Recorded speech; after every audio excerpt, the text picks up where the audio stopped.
Hello friends, do you love tea and natural wellness products as much as I do? I've partnered with Positively Tea and Positively Botanicals, and I can honestly say I drink their organic loose leaf tea almost every day, and I love it. From organic teas to natural remedies, they offer high-quality products that support a healthy, mindful lifestyle. When you shop through my affiliate link, you not only discover amazing products for yourself, but you also help support the podcast. Visit the link in the show notes to explore their selections today. And for you coffee lovers, they have you covered as well. Treat yourself, support the show, and keep connecting with the natural world.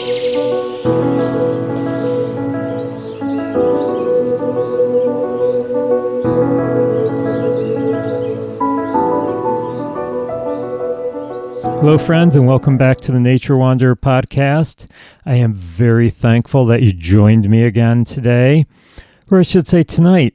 Yeah, tonight I want to wander into one of nature's most extraordinary experiences. If you've ever witnessed it, I know I have a few times, the Aurora Borealis, or what most people know as the Northern Lights. We're going to talk about their colors. I want to talk a little bit about the stories that people have told about them for thousands of years, the science behind what creates them, and I also want to talk a little bit about when you might get to see them for yourself in case you haven't. But more than anything, I want to talk about why they matter. Yeah, why they stop people mid-sentence, why they make grown adults head out into the snow, into the cold. So wherever you are right now, take a breath and let's wander north.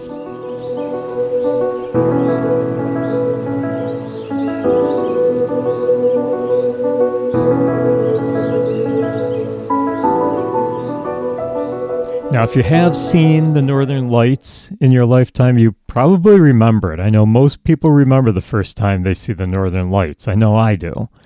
You might not remember the date. I don't. You don't remember the temperature. I know it was actually fairly warm when I first saw them. But you might definitely remember the feeling you had. Yeah, often it starts with doubt. My first time was I didn't have a clue what I was seeing. And then you start wondering, is that just a cloud and some strange lighting from light pollution? I don't know, maybe it's a trick of the moon. And then that glow that you're seeing starts to stretch, it starts shifting, starts dancing, begins to ripple, and suddenly you're not watching the sky anymore. You're actually witnessing the sky.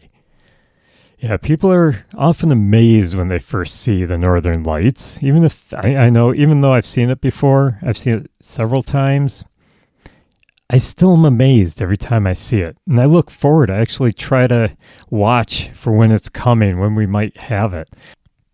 I know some people just stand there frozen. Sometimes I do. I just stand there watching because it's so amazing. And you actually forget how cold you are. Although, like I said, my first time was in the summer, well, fall. Yeah, so it was more of, or maybe it was spring. See, like I said, I don't even remember the date of my first viewing. All I remember is the magic of it. But my first time, it was when I was younger. I worked one of my first jobs. Actually, I think it may have been my first real job, first real paying job.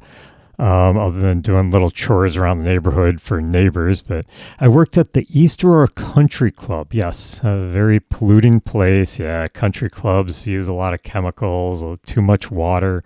And speaking of water, yeah, I was actually the night waterman at the East Aurora Country Club for a couple of years, I think. And I would go around, so I'd get there usually early evening. I would load up a golf cart with a bunch of sprinkler heads, and then I would drive around the fairways when no one was around and towards the greens too. And I'd plug these sprinklers into the ground and get out of the way real quick before they hit me and I get soaking wet. So yeah, a little bit of a trick to it. But anyhow, that was my job. And the one night I was cruising around on this golf cart and had all the sprinklers in the back, and I was going down this one fairway, and I looked up, and it's like, what is going on? Yeah, I saw the lights up there and the colors, and I thought, that's a strange cloud, and why is it so low in the sky? And I don't know, it just seemed so weird. It was the first time I'd ever seen it. I had no idea what it was all about. And it was almost frightening, but it was also fascinating. It just sucked me in, and I just sat there and watched it for the longest time. It was a long time ago, so I don't care if my boss hears this. That's how long ago it was. So that was my first experience. I remember seeing it a couple of times since. I saw it at my last house as an adult, and we lived out in the country in Arcade, just outside of the village of Arcade, New York, up on a hill. Very little light pollution. The only light pollution was from our own house, and we actually knew that there might be a chance of seeing it. And I'll talk about how you can know when you might see it. But there was a chance, so we turned all the outside lights in our house out. We turned the inside lights out, and we sat there in the pitch blackness, and we just waited and watched. And my wife and I saw it as her first time seeing the Northern Lights. It was my second time. And we just sat there and watched, and we saw the dancing. We saw all these different moves, all these different curtains, and it was just so amazing. And then the last time I saw it was last year, I believe it was.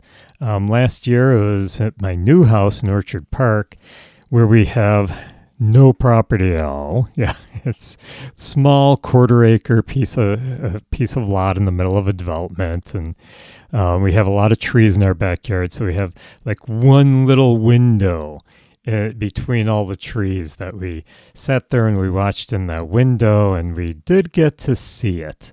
That wasn't as spectacular as when we were out in Arcade, mostly because there was nothing but open sky.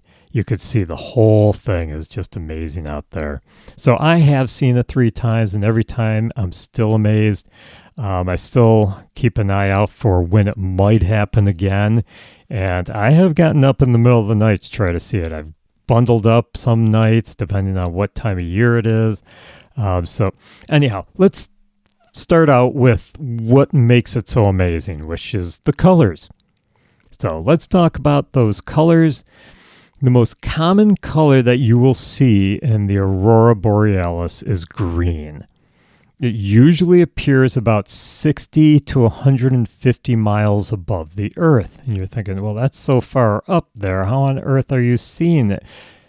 That's the amazement of it. It's 60 to 150 miles above the Earth. Low enough to feel close to it, but high enough to feel unreachable. So it's just an amazing thing. The next colors are pink and purple. They often show up along the edges of the aurora. So you're going to see those along the edges, where the green will be more in the center. On stronger displays, when the lights begin to pulse and surge, that's when you're going to see more of the pinks and purples. Then there's red. Red auroras are much rarer. Okay, those you usually don't get to see as often. Sometimes those are more than 200 miles above the surface of the Earth. They're, I don't know how to put it, they're quieter. Okay, they're more gentle, they're slower. And when they do appear, it feels like the sky has lowered its voice, so to say. Like I said, it's a much slower aurora when you get the reds. So what's fascinating about these colors is that they can change like in real time, instantly. The green will suddenly fade into pink, purples dissolve into white. I remember seeing them, the big display we saw when we were out in our arcade, and this I think was like 5 years ago that we saw that one. That one, it's like we thought it was fading and it was going away, and then all of a sudden it starts up again, and you're starting to get all the different colors. So it does change in real time. It's very fascinating to see that. The lights, they're responding moment by moment to the forces that we can't see, the magnetic fields, which I'll talk about in a few minutes. It's almost like it's a reminder that nature is not static. It's very responsive. It's always alive with motion and energy. Is always moving. And this movement with these colors moving around, dancing, doing all, the different things that they do in the sky, that's what draws people in. So those colors are drawing you in. Otherwise, it'd just be a boring black sky, maybe some white clouds going across every once in a while. So it's that movement that keeps us watching it.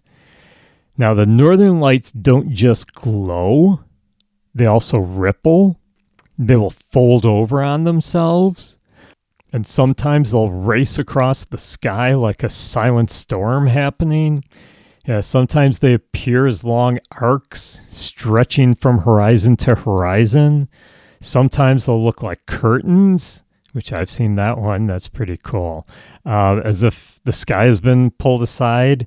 And sometimes everything converges overhead in a corona with beams of light radiating outward from a single point. I actually saw this effect when I was in arcade. When it was fading away and then all of a sudden it starts up again, we got the corona effect when we saw that. And it was like everything started bleeding out from that center, and then it started doing the dancing again, and it was just so awesome to watch. Now, if you've ever seen the aurora and you've witnessed these dances in the sky, it kind of makes sense why people once believed these lights were alive, because they behave like something that's living. And that kind of puts me into the folklore and the sky stories of the aurora. Now, before we learned the science behind the northern lights, there were a lot of stories.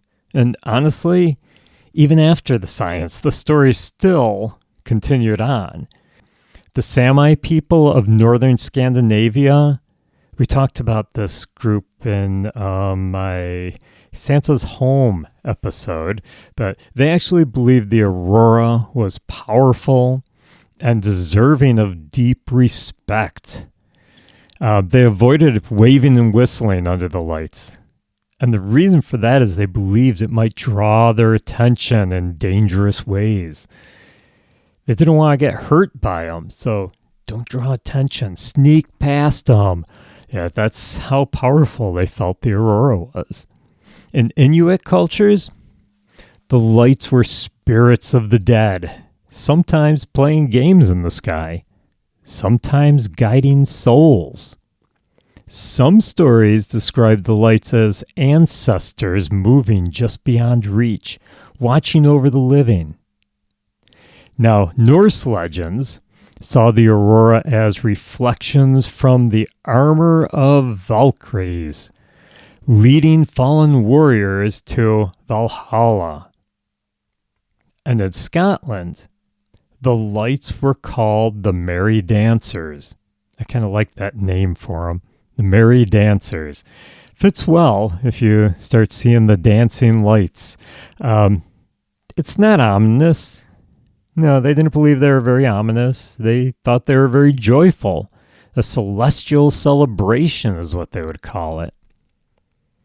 And what I love about all these stories, all the different ones, is that they all begin with the same act. Someone looking up, someone noticed those lights dancing in the sky, the colors moving around. Someone wondered, what on earth are those? And if you don't know for sure, you make up stories about it. And that's how all these stories began. So I kind of love some of those stories about the Northern Lights and some of the history behind them. So putting the stories aside, let's get the science involved here. So what is really happening? What creates the northern lights? What creates this magical light show? Well, it all begins with the sun. Not just the warm yellow disk we see in the daytime, but a constantly active star. The sun is a big star, sending energy in all directions. And this energy comes in the form of charged particles. Now we call the stream of charged particles around the Earth, we call it the solar wind. Now most of the time we never notice it. But when the sun becomes more active during a solar flare, for instance, or coronal mass ejections from the sun, when these things happen, then you get more of the solar wind. It actually, the stream of the solar wind intensifies, and these particles race across space, eventually reaching the Earth. And that's where something remarkable happens. The Earth we live on, it's actually wrapped in an invisible magnetic field, a protective bubble, so to say, that kind of deflects much of the solar winds. But near the poles, that magnetic field opens up. It guides charged particles downward towards the upper atmosphere. And that's when all this magic happens. Those charged particles, they collide with atoms of oxygen and nitrogen. Those atoms absorb the energy and then release it as light. That's the aurora. It's the light being released by these atoms. It's basically the Earth responding to the sun and the sun's energy. It's a quiet, luminous conversation happening far above us. I like to think of it as Earth's kind of heartbeat made visible. Anyhow, why the poles? Why is this happening at the poles? People often ask this question: why do the northern lights appear where they do? Why Alaska? Why Iceland? Why is it always the far north? Why not everywhere? I mean, we have had some strong storms, strong northern light pulses that have gone much further south, but usually they're further north. It comes down, so why is this happening up north most of the time? Well, it comes down to geometry. I know I'm throwing a lot of stuff at you. Science first, atoms, all that. Now we're talking geometry. So anyhow, the Earth's magnetic field, like we were talking about earlier, it's funneling energy towards the poles. It creates an oval-shaped zone where auroras are most common. That oval shifts and expands during strong solar activity, sometimes allowing the lights to be seen much further south. Like I said, there have been some recent ones that have been further south. They've been seen down in the southern states in the U.S. Those are rare, though. Okay, when people do see auroras in places they never expected, those are just reminders that nature doesn't always stay within our maps. There's no definites in nature, I'm always saying. So, but usually they're up north because of the poles and the way the magnetic field is shaped up there. Now, I did promise that I would let you know how you can figure out when to see the aurora. I mean, if you're hoping to see an aurora, the timing does matter. Darkness matters more than cold. Like I said, I've seen it in the warmth. And when I was in Iceland, my brother who lives there part of the year, he actually told me he's got a friend who leads tours for the Aurora Borealis to go see the Aurora Borealis, and he was thinking about getting a hold of him and, seeing if he would take us out to see the aurora. But he says, well, that probably wouldn't work because there's no night. Yeah, I recall when we were up there in Iceland, it was it was just starting to warm up. It was pretty cold the first nights that we were there. But I remember waking up in the middle of the night and I thought it was morning. And I'm like, oh, wow. I don't know why I'm still so tired if it's morning already. And I look at my watch and it's the middle of the night. But it was light out. Yeah, they don't have much night the time of year we were there. So we wouldn't see the aurora. I mean, the aurora was happening. I know that by my app, and I'll talk about that in a second. But the aurora was happening, but we weren't able to see it because it has to be dark in order to see it. So if you've got a lot of light pollution around you, you're probably not going to see it. The best months are typically September through April. So it's pretty warm in April. That's probably when I saw it the first time. Like I said, I don't remember, but we usually start watering the grounds at the country club pretty early, back when I worked there. But those are the months that the nights are long and the skies are the darkest. So auroras often peak around local midnight. So if you're out at midnight, you're more likely to see them. But they can appear earlier or later, too. Depends on the night. Some nights you'll wait for hours and you'll see nothing. Other nights, the sky will actually erupt without warning. I've had that happen. When we saw them here in our Orchard Park, that's when it's like just kept sitting there waiting and waiting, and then all of a sudden it's like, oh, there they are. Now, there's also what they call solar cycles, which last about 11 years with periods of higher and lower activity. So you may be in a cycle with high activity, which I think we might be in now. I'm not sure. But even during quieter years, the aurora never truly disappears. It's always there, waiting. Now, my brother does live in Iceland, like I said, part of the year with his wife. His wife is actually from Iceland. And when they're there, sometimes they're there in the winter time, and they have the longer nights, and he tells me he sees them all the time. It's like a regular occurrence there at that time. So, yeah, it all depends on the timing. This is where the Northern Lights teach us something important. Okay, they can't be rushed. You have to learn patience. Yeah, I know, something that most of us don't like to do.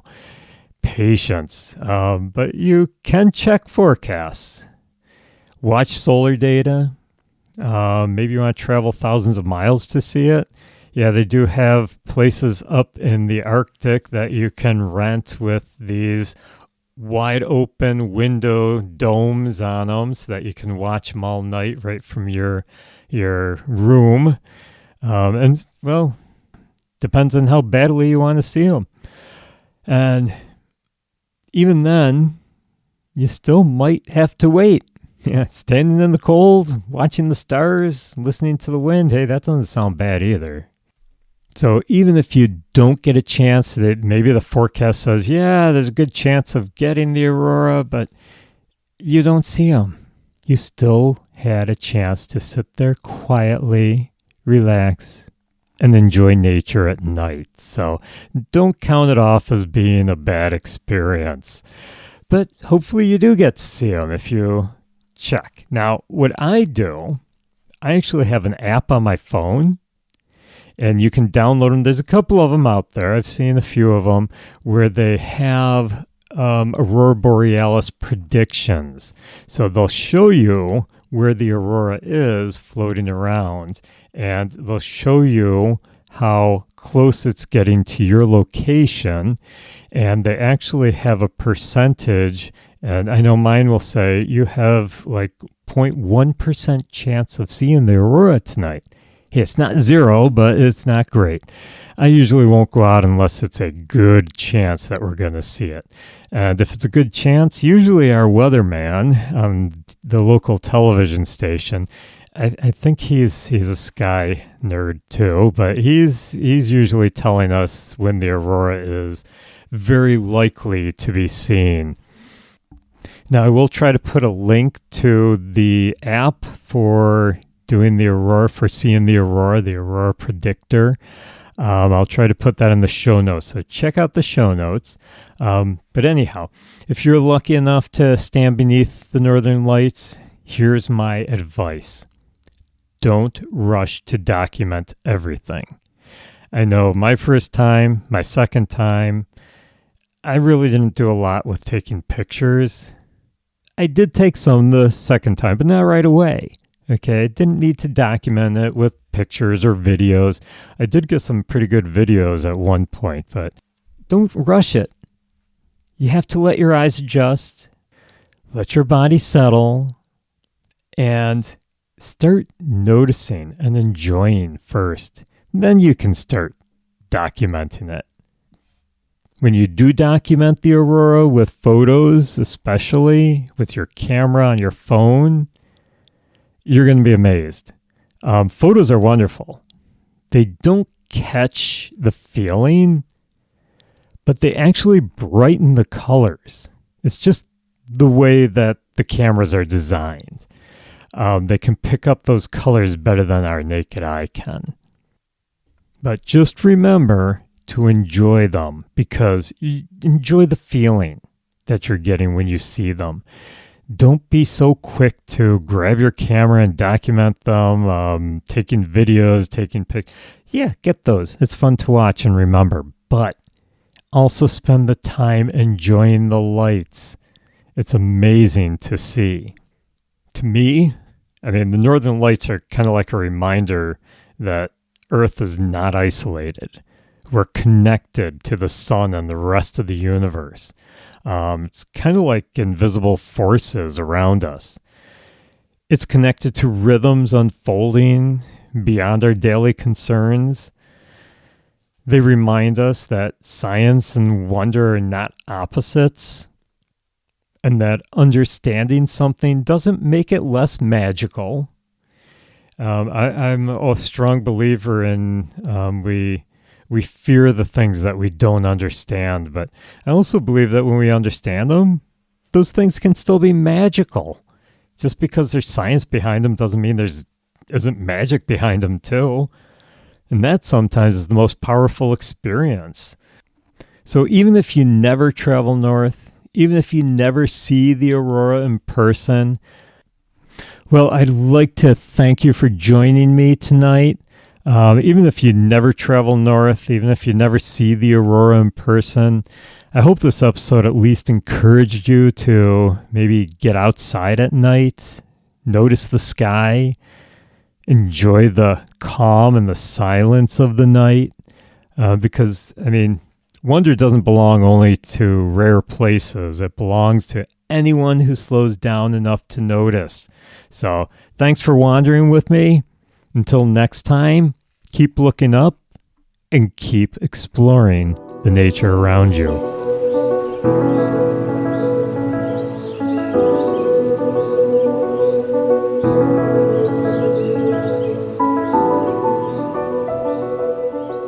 Hello, friends. I hope you're out wandering through nature, exploring the natural world around you. Do you enjoy writing about your wanderings? Nature journaling is an awesome, fun way to remember all the adventures you have taken and how you felt during those journeys. If you're looking for some beautiful journals to keep track of all your wanderings, I have several available on Amazon, including some guided journals for children. Start your journey in journaling by clicking on the link in the show notes. Keep exploring the nature around you and keep journaling all your wanderings. Hey there, fellow nature wanderers. If you're like me, you love spending time outdoors, breathing in that fresh air and connecting with the natural world. But at home, have you ever thought about what's in the products you use every single day? That's why I'm excited to share Apple Valley Natural Soap with you. Their handcrafted all-natural soaps are made with organic ingredients, essential oils, and no harsh chemicals. Awesome! So they're not only great for your skin, but they're safe for the planet. And they don't just stop at soap. Apple Valley Natural Soap also carries a full line of natural skincare products, including shampoos, body butters, facial bars, and more. All designed to nourish your skin without synthetic ingredients. You can't beat that. That's just awesome. Whether you're hiking in the woods or just winding down after a long day, their products bring a little bit of nature right into your home. And the best part? By supporting Apple Valley Natural Soap through the Nature Wanderer, you're also supporting this podcast. Just head to the show notes and click on the link for Apple Valley Natural Soap. So go ahead, treat yourself and the environment to something better. Your skin and Mother Nature will thank you.